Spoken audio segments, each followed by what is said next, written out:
Hello and welcome to Glastonbury Romance. When last we left Glastonbury Romance, Mr. John Crow was giving a little conniving speech. He stopped now, quite out of breath, and Sam Decker glowered at him in sulky silence. Sam's attention had been wandering from the beginning to the end of his discourse. He had been saying to himself, "I know what it means seeing Zoyland going up Wells Road. He's walked it in to see Philip. This means that he's going to Wookey Hole. He wouldn't come to see him otherwise. He didn't like last year, and I fancy he couldn't very well, not on a job like that." At this point, hearing the words of John as if they were perfectly meaningless sounds, his mind ceased to think in words. He felt himself sleeping with Nell in William's bed. He felt the pressure of her breast against his chest. This voluble fellow opposite him, chattering about a midsummer pageant, was of no more significance to him than a quacking duck in a farmyard when he was on his way to Queen's Sedgemoor. In fact, as he glared at John's nose became the road between the two great oaks in the hamlet of Wick, while John's forehead became the path over the water meadows. "I must know the truth one way or the other," he said to himself. "I must know if she's going to be alone out there when he goes to Wookey Hole." It was touching to see Cordelia, to watch the way Crummy was behaving. She was no longer the wanton, playful, toiling girl who delighted in tantalizing the senses of men. She was a grave maiden, a tender, drooping-eyed, watchful maiden, who did all she could, by 1,000 little attentions and tactful considerations, to win favor with her absent-minded lord. "He's a gentleman," Mr. Jeard was thinking to himself. "And he's a clever rogue. Of course he's an atheist. He doesn't believe in anything. You can see that with half an eye. But it's the blessed Lord who's brought him to me. He's the very man for my design. The very man. A believer would be difficult. A churchman would be impossible. This lad will treat my design as a masquerade. He'll have no prejudices. He's what I've been looking for ever since I got back from Norfolk. And he is his grandchild, too. Yes, he's perfectly right about the fortune. It'll make a very good impression on all concerned for me to have one of those crows as a sort of partner. He'll have a share in spending his grandfather's money. With his help I shall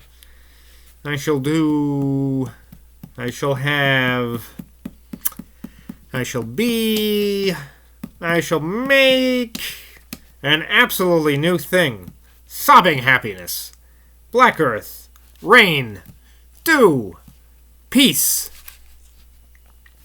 By this time, the towers of his New Jerusalem, thus built to the glory of the blood, were rising clear and crystalline to his view, piling themselves up, buttress upon buttress, rampart upon rampart, beyond his wife's window box of begonias.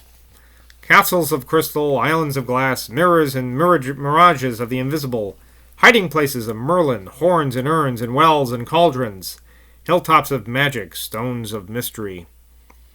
All these seemed to Bloody Johnny's brain at that moment no more fluctuating, undulating mind pictures, but real things. Real as the cracked wood of the old window box, real as the indented frown upon Megan's forehead. John Crow could clearly see what an impression his words had made upon his host, but he waited patiently till this fit of absent-mindedness should come to an end. Crummy had by now reached the point of daring to express, in gentle, hesitating tones, her growing absorption in the study of natural history. She was asking Sam if there was not some easy books that she could buy on such things as aquatic plants, water beetles, pond weeds, and so forth. For these, it seemed, had for many years been Crummy's secret delight, though for the sake of peace in the family it had been necessary to conceal her obsession. "Don't you think, John, it would be wiser," burst out Mrs. Geard at last, finding her opportunity at one of those curious long silences that seem especially to fall on groups of human beings of just about the number that occupy that room, whereas fewer people or more people would have been free from that embarrassment.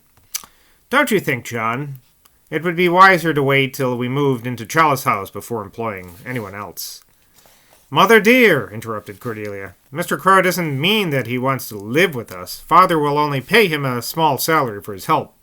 It'll save Father a great deal. It'll save Father taking an office. At the words office, Megan Garrett crumpled up. She sank back in her chair and gasped. The idea of the golden stream of this great Northwold legacy being disfected into an office seemed to her almost the worst that could happen. In the moving pictures when she sometimes attended, the word office was synonymous with dissipation and deception. Sam Decker at this moment rose stiffly to his feet. He had decided upon immediate action. He would go himself that very second, if could only be about 5:30, and call upon the Philip Crows.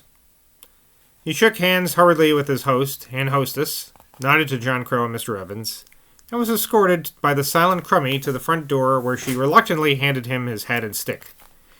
He was so obsessed with what was in his head to do that he took his things from her with a mere thank you, gave her an abstracted nod, and hurried up the street.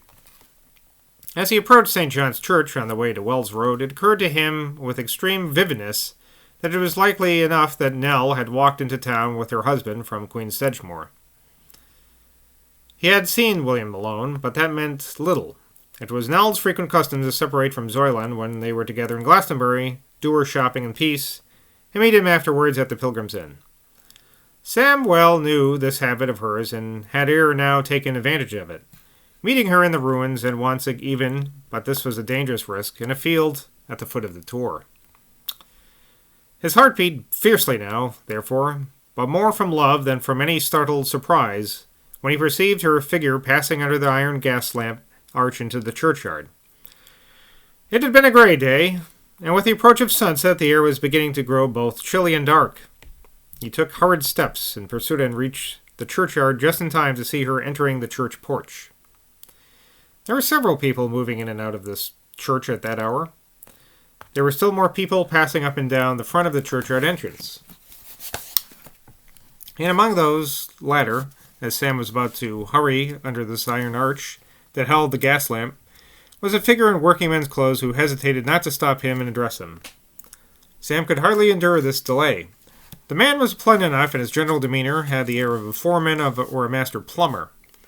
But Sam's soul was already inside the church. And what on earth was this pale, intense, red-haired young artisan talking about?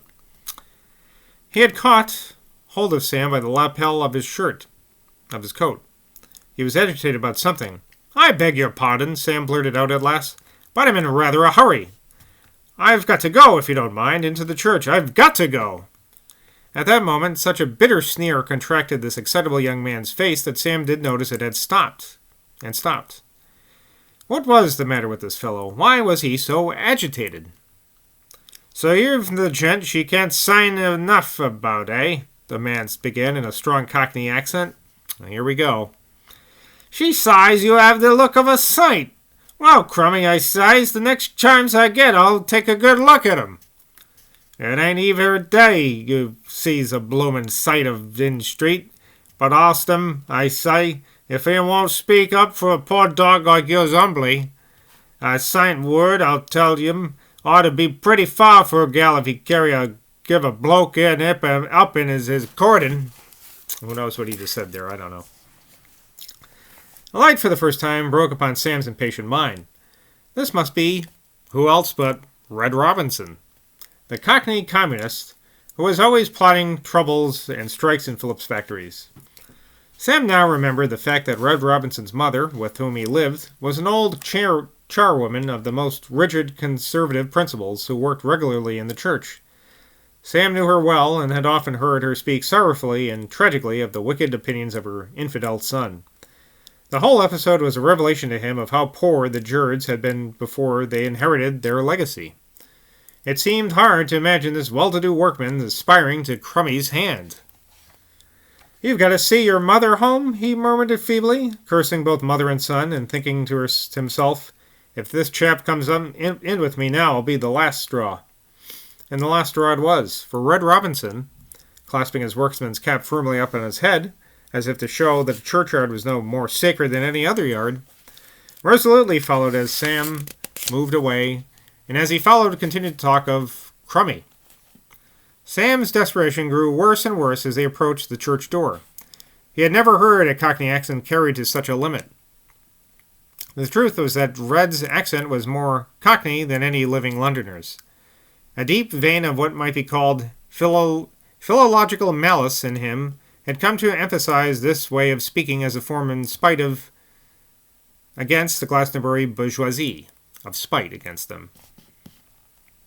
"She says you have the look of a saint," Red kept repeating. "She says you have altered her whole life. She says this since she knows you she's a different gal. So all you gotta do, mister, is to say the word, and she'll marry me tomorrow." "Well, I don't see what I can do for you, Mr. Robinson, but I don't mind speaking to Miss Geard." These words were automatically jerked out of him like peas shaken out of a bag. That's a strange expression. But at this moment, they passed into the church, and Red Robinson and his exaggerated Cockney speech became, for Sam's mind, far less important than the dust now being raised by Red's mother as the old woman swept her brush about between the pews with her long black skirt pinned up about her gray woolen petticoat. For there before his eyes was Nell Zoyland. The girl was lying back in one of the pews nearest to the front of in the attitude not of piety nor of peace, but of apathetic weariness. One of her arms was thrown out the back of the pew. Her face was so shaded by her hat that in the dusk of that interior it was a mere white blur. She did not look unhappy. No one would have taken her for a tragic figure. No one, on the other hand, would have taken her for a carefree visitor to Glastonbury. She might have been a sister of Sam's, some tired daughter of the priests of this very church, resting after a long country walk. "Are you ready, Mother?" he heard Red Robinson explain. "Hurry now, for I want my tie. Say good night to Jesus and hunt him yourself quick." Sam went straight to the girl's side and greeted her in a whisper. She caught up her hand quick to her throat and gave a little gasping cry. Sam was so excited that he did not modulate his voice as he greeted her while she sprang to her feet and faced him. "Has he gone to see Philip?" he asked eagerly. Nell Zoyland nodded, clutching 3 paper parcels which she held tight against her bosom and not offering him her hand. "Is he going to Wookey Hole?" Again she nodded without a word. He did lower his voice now to a low whisper that she could hardly catch, but well did she know the drift of their desperate question. Had she gone back to him since that night? Her eyes assumed a strange, weary, indifferent look in that dim light, and they seemed to leave his face and gaze into the far distance. "Have you gone back to him?" he repeated with almost brutal insistence. Oh, I guess I read that wrong, sorry. For the 3rd time she nodded, and then moving her feet a little, as if the ground was slippery beneath her, she straightened her body and looked him full in the face, and he thought as she did so that there was a reproachful flash in her eye. "Come this way," he said, pulling at her jacket. They moved out of reach of the ears of Red Robinson and his mother, and Sam soon found that he had led her quite unconsciously to the great empty sarcophagus bearing the initials J.A. Here they stood side by side, she with her body pressed against the outside edge of the stone, he with his fingers clutching its inside rim. "How soon is he going to Wookey Hole?" "In 2 or 3 days," she answered, looking at him with an inscrutable expression. "By Saturday," she murmured, "he's certain to be gone." She paused and then added humbly, poking the end of her umbrella into a crevice between 2 stones, "I can't understand how either of you can put up with such a weak, uncertain creature as I am. I am telling William that just now, all the way from Wickhole to Maincroft Lane. I know I shall bring a curse upon you both. What I deserve is that you both should go off and leave me alone. Oh, Sammy, Sammy, how much nicer men really are, at bottom, than women."